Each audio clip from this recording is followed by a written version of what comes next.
Let's get one thing straight right now. Your feelings are lying to you. They tell you to quit. They tell you you're tired. They tell you you're not good enough. They say take a break. You've done enough, but you deserve comfort. But the truth, comfort is killing you.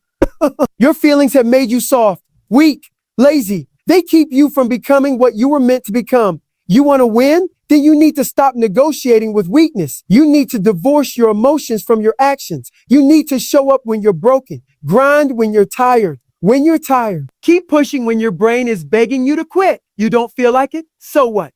Nobody who changed their life felt like doing the hard work every day. The people at the top, the killers, the monsters, the demons of discipline, don't ask how they feel. They ask what needs to be done. To be done. That's how you become dangerous. That's how you become someone they can't stop, can't break, can't silence. You stop relying on emotion and you start choosing suffering on purpose. You don't grow in ease. You grow in the chaos, in the struggle, in the discipline that nobody sees. You grow when it's raining, when it's cold, when you've got no one cheering for you. But you still get up, still move, still show the world that pain won't stop you. The only way out is through. And the only one who can drag you through it is you. So next time your feelings tell you to back off, to quit, to take the easy road, remember this, FK your feelings. They don't run this. You do. 1, feelings are liars. They want you to stay comfortable. Your feelings have one job, to keep you safe, not to make you stronger, not to turn you into a savage, not to turn you into a savage, not to help you break through limits, just safe. That's it. That's why when it gets hard, your feelings scream at you. A stop, a take it easy, or hurting. Your feelings are like a protective parent that never wants you to fall, never wants you to fall, never wants you to bleed, never wants you to suffer. But guess what? That same protective instinct is exactly what's keeping you weak. It's why you never finish what you start. It's why you never hit your full potential, because your feelings are liars and you keep believing every word they say. Every time you skip a workout because you're too tired, that's your feelings lying to you. When you say, I'll do it tomorrow, that's comfort talking, not discipline. When you take the easy road because you've had a hard day, that's not logic. That's emotional sabotage. And the worst part, the more you listen to those lies, the louder they get. They grow stronger every time you obey them. You start justifying your excuses. You dress up your weakness in soft language like a self-care and a rest, when deep down, you know you're just avoiding the hard road. Comfort becomes a drug and feelings become the dealer. You start chasing that warm, cozy zone where nothing challenges you and nothing hurts. But that's not life. That's not growth. That's not greatness. Growth comes from pain, from pressure, from putting yourself into the fire over and over again. Your feelings want to keep you away from the fire, but you need to become the kind of person who walks into it willingly. Because in that fire, the weak parts of you melt away and only strength remains. There's a reason why most people never change. It's because change requires doing things you don't feel like doing consistently. Day after day, year after year, your emotions don't care about your future. They care about your comfort. They'll sabotage every plan you make the moment it feels too hard. You'll never build mental toughness if every time your body says, I'm tired, you agree with it. You've got to reach the point where the voice in your head saying, keep going it is louder than the one whispering, slow down. The problem isn't that you feel fear, pain, or doubt. It's that you give those feelings power. You let them dictate your actions. You let them decide when you train, when you work, when you move. But true strength is built when you take the wheel back. When you say, yeah, I feel tired, but I'm still going. When you say, yeah, I'm scared, but I'm still stepping forward. That's how you separate yourself from the average.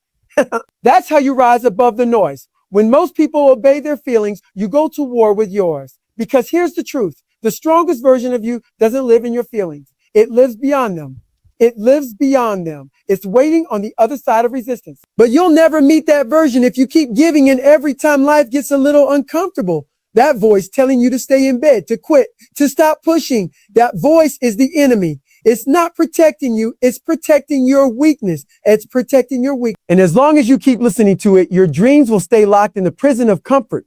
2, discipline is greater than motivation. Motivation is a spark. It lights you up for a moment. It feels good. It feels powerful. It gives you a burst of energy, but then it fades. It always fades. It always fades. You can't depend on motivation because it's based on emotion, and emotions change like the weather. 1 minute, you're fired up to change your life, and the next you're right back on the couch scrolling through your phone. Motivation gets you started, but it's discipline that keeps you going when that fire goes out. Discipline doesn't care how you feel. It shows up whether you're inspired or not. It's the voice that says, get up when you're exhausted. It's the force that pushes you to show up to the gym at 5 a.m. in the rain. Discipline is what separates those who want change from those who create change. The world is full of people who had good intentions and big dreams, but dreams without discipline are dead. They stay locked in your head because motivation wasn't strong enough to carry them across the finish line. When you rely on motivation, you rely on conditions being perfect. You need the right playlist, the right mood, the right weather, the right vibe. But life doesn't care about your vibe. Life punches you in the face, and discipline is what gets you back on your feet. Discipline makes you do the work no matter what. No applause, no cameras, no rewards, just raw, relentless consistency, day in, day out. While everyone else is waiting to feel like it, discipline already finished the job. You want to build something great, a body, a mindset, a business, a life. Then stop chasing motivation and start building discipline. That means setting your alarm and honoring it. That means saying no to distractions and yes to the grind. That means showing up for yourself when nobody else is watching. Discipline is boring, repetitive, and often painful, but it's also where greatness is built. It's in the silence. It's in the silence. It's in the sweat. It's in the sacrifices you make when no one's clapping. Most people have no idea how far they could go because they quit every time it gets hard. Discipline doesn't let you quit. It holds you to your word. Motivation might get you through one workout, but discipline gets you through the next 1,000. Discipline is loyalty to your future self. It's not about how you feel now. It's about who you promised yourself you would become. It doesn't ask if you're in the mood. It demands that you rise to the standard you set. You don't need to be inspired. You need to be reliable. Motivation is emotional. Discipline is a decision, and decisions repeated daily become identity. When you train yourself to act without permission from your emotions, you become unstoppable. Your enemies, your doubts, your pain, they can't touch you when you've made discipline your armor. You don't need hype. You need habits. You don't need feelings. You need fire. And that fire is forged in discipline. 3, comfort is a silent killer. Comfort doesn't come in with sirens. It doesn't kick down your door and announce it's here to destroy your dreams. It comes in quietly, slowly. It whispers to you. You worked hard enough to take a day off or relax a little. And at first it feels good, safe, easy, familiar. But that's the trap. Comfort isn't your friend. It's a slow, silent killer. It wraps itself around your potential and chokes it until there's nothing left but regret. You don't even realize it's happening until you've drifted so far from your goals that getting back feels impossible. Look around. Most people are dying in comfort. They're not physically dead, but they're spiritually done. They gave up on their dreams and replaced them with distractions. They stopped chasing purpose and started chasing pleasure. They scroll all day, watch garbage on repeat, eat trash and call it a normal. They've settled for average. And average loves company. The comfort zone is crowded because it's easy to live there, but it's also where dreams go to rot. It's where your potential dies a slow, quiet death and nobody even notices. You want to know what kills greatness. It's not failure. It's not rejection. It's not even pain. It's comfort. Comfort makes you soft. It makes you slow. It makes you slow. It makes you forget what you're capable of. And once it has its grip on you, you start to fear discomfort. You fear the gym. You fear early mornings. You fear hard conversations. You fear the work. And the more you fear it, the more power you give it. You become a slave to ease, and ease will never make you a savage. And you have to choose discomfort every day. You have to chase it, hunt it, throw yourself into it like it's the only way out, because it is. Growth only lives in pain, in resistance, in the struggle. You don't level up by doing what's easy. You level up by doing what sucks over and over again. While others are sleeping in, you're sweating in silence. While others avoid the hard road, you're running straight into it. That's where power lives, in the places most people run from. Don't be fooled by the comfort trap. It's dressed up to look like peace, but it's poison. Poison. It promises happiness, but it robs you of purpose. You'll never find your edge living soft. You'll never find your limit staying warm. You were built for more than that couch, more than that snooze button, more than that easy life. You were built for war, built for pressure, built to push past pain. But you'll never know that version of yourself if you keep choosing what's comfortable over what's necessary. Every time you pick comfort, you trade power. Every time you say, I'll do it later, I'll start next week, I need a break, you lose a piece of your edge. You dull your blade. Dull your blade. And one day you'll wake up and realize you don't even recognize the person in the mirror. That's how comfort works. Quiet, subtle, deadly, and the only antidote. Brutal, intentional discomfort. The kind you chase with discipline. The kind you train. The kind that makes you harder to kill mentally, physically, emotionally. Comfort may be easy, but it will cost you everything. 4. Your mind quits before your body ever does. Your body is capable of so much more than you think.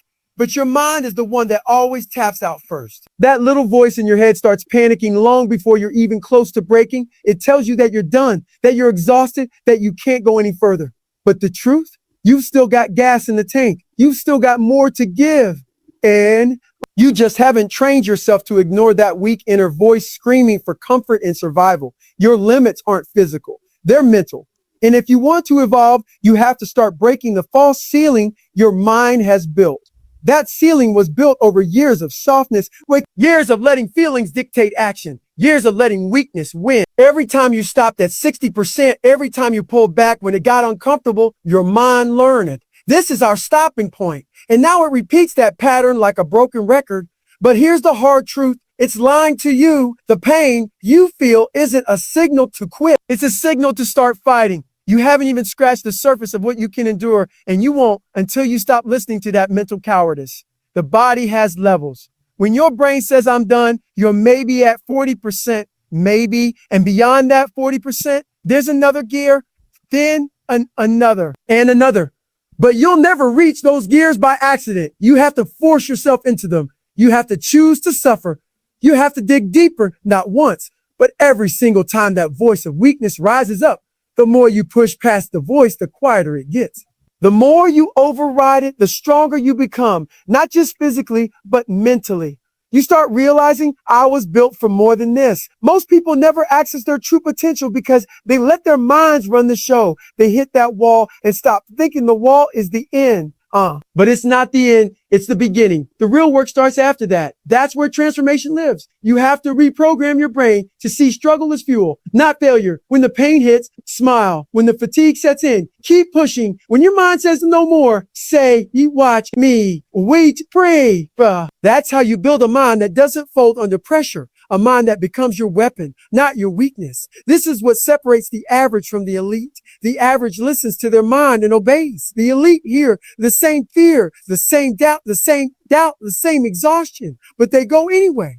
They built their mind to be a weapon of war, not a chamber of excuses. They don't back down when the pain hits. They lean in. That's what you need to build. A mind that doesn't stop at enough. A mind that hunts the edge and steps beyond it. A mind that sees the wall and runs through it without hesitation. Because once you understand that your body is just following the story your mind is telling, you realize the power you hold. You can write a new story, a story of suffering, a story of suffering, a story of pushing, a story of going far past where anyone thought possible. Your body will always follow the commands of your mind. So stop giving it weak instructions. Stop telling it to stop. Stop telling it, this is too hard. Start commanding it to endure, to fight, to keep going no matter how bad it hurts. And because your real limits are buried under all that weakness. And the only way to find them is to break your mind first. 5, you must train in pain to be unstoppable. In peace, pain is the proving ground. It's the place where weakness is exposed and strength is forged. Most people avoid pain like it's the enemy. They tiptoe through life hoping nothing breaks, nothing hurts, nothing burns. But you want to become unstoppable? Then you need to train in pain. You need to live in the hurt. You need to look pain dead in the face and say, I'm not going anywhere. Because when you make pain your home, peace becomes easy. Life becomes light. Obstacles become stepping stones. Pain is not punishment, it's preparation. You don't become hard by talking tough. You become hard by doing the work when it hurts the most. Early mornings, late nights, injuries, soreness, doubt, Fatigue. That's where the transformation happens. When you train under pressure, when you push while broken, when you keep grinding while every muscle screams, a stop. That's where your edge gets sharpened. People want the reward without the suffering, the strength without the scars, But power is earned in the places most people quit. Every drop of sweat is a receipt. Every mile under pain is a deposit in the mental bank. You're building an account that can't be drained by life's chaos. When chaos hits, and it will, it's the ones who trained in pain that stay calm. They don't break when the world turns to fire. They've already lived in the fire. That's why they're dangerous. While others panic, they execute. While others freeze, they move. Pain taught them discipline. Pain taught them control. Pain taught them control. Pain taught them how to suffer with purpose. When you condition your mind and body under duress, nothing from the outside can knock you off course. You've already been through worse. You've already bled for this. So peace doesn't soften you. It reminds you that you've earned it. The soft life produces soft people. And soft people break under pressure. They fold in adversity. They cry at resistance. But if you've been training in hell, no storm can shake you. That's the secret most don't want to hear. If you want to be ready for life, you have to put yourself through hell on your own terms. Before life does it for you, before it catches you unprepared, you train in the hard times by creating harder ones on purpose, in silence, with no applause, no comfort, no excuses, just pain and you and the voice inside that says, keep going. Pain is the purest teacher. It strips away lies. It strips away lies. It exposes your limits, but more importantly, it shows you that you can go beyond them. It doesn't care about your background, your genetics, your past. It only asks one question. How much are you willing to suffer for what you say you want? And your answer isn't in your words. It's in your work. It's in your work. Pain doesn't respect talkers. It only respects the ones who show up when it's dark, when it's ugly, when there's no reason to keep going other than your own fire. So stop running from pain. Invite it. Embrace it. Let it shape you. Yeah. Let it teach you how to endure, how to fight, how to suffer with your eyes wide open. Because if you can train in pain, you become something most people will never be: prepared. And once you've suffered by choice, life can never catch you off guard. That's the power of pain. It doesn't just make you stronger, it makes you unshakable. Be ruthless with your standards, especially when no one's watching what you do, when no one's watching. That's who you really are. Not the highlight reel you show the world, not the filtered version on social media. Not social media. The raw, unedited, no witness version of you. That's the truth. And if you're serious about becoming unstoppable, then your standards better be ruthless, even in silence, especially in silence. When the room is empty, when there's no applause, when there's no one to impress, do you still do the work? Do you still hit every rep, every set, every target? Because that's what separates the real from the fake. High standards aren't about perfection. They're about non-negotiables. They're about showing up regardless of how you feel. Ruthless standards mean you don't skip. You don't make excuses.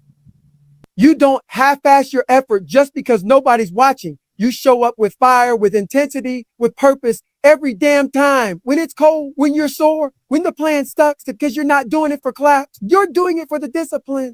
And that discipline is what builds the kind of confidence that doesn't shake under pressure. Average people only work hard when it's convenient, when there's an audience, when it feels good. But warriors, they live by a code that doesn't change with the weather. They live by standards that don't bend for emotion. They keep the promises they made to themselves in the dark when the world's asleep. You want to build something powerful? You better start respecting the grind when nobody's clapping. And you better start holding the line even when nobody will blame you for quitting. That's the kind of accountability that builds an unbreakable identity. Being ruthless with your standards means calling yourself out. It means catching yourself slipping and correcting it immediately, not later. Not tomorrow, not when I feel better. Now, right now, you catch that weak thought trying to take control and you smash it. You missed a step, you fix it. You lowered your effort. You double it next round. Because the moment you let your standards slide, even just a little, you're giving weakness the seat at your table. And weakness, once fed, grows fast. You grows fast. You don't rise to your goals. You fall to your standards. If your standard is a show up when I feel like it, you're already beat. If your standard is a just get through it, you'll never grow. But if your standard is dominate the day, no matter what, then nothing can stop you. Not pain, not fatigue, not setbacks. The world can be on fire around you and you'll still be standing because your internal code is built on stone. That's how powerful ruthless standards can be. They become your armor. So ask yourself this, when the cameras are off, the lights are out, and it's just you and your conscience. Do you rise or do you fold? Do you execute or do you rationalize? Do you live by the code or do you let comfort lead? Because the truth is brutal. How you do anything is how you do everything. It's how you do everything. And if you're weak in the shadows, you'll break in the storm. But if your standards stay